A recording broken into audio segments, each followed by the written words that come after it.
আপনি যে নামাজটা পড়তেছেন এটা কি আদৌ আল্লাহ তাআলার কাছে কবুল হইতেছে?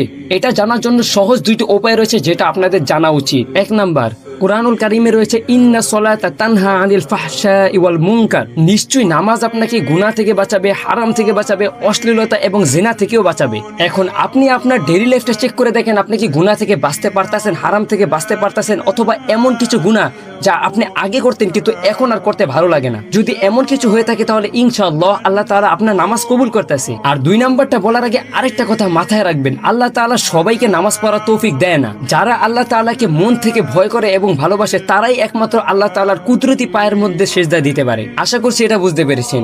আর দুই নাম্বারটা হলো, আপনি যদি একবার নামাজ পড়েন তাহলে কি আরেকবার নামাজ পড়ার তৌফিক হয় আপনার? মানে আপনি এক ওয়াক্ত নামাজ পড়লে কি তার পরের ওয়াক্ত নামাজ পড়তে মন চায় আপনার? যদি আপনার দিলের মধ্যে আবারও নামাজ পড়ার ইচ্ছা জাগে তাহলে ভেবে নিয়েন আল্লাহ তাআলা আপনার নামাজ অবশ্যই পছন্দ করতেছে। আর এই ভিডিওটা আরো উম্মতে মুহাম্মাদীদের কাছে পাঠিয়ে দিন যাতে করে তারাও এই আমলগুলো করতে পারে।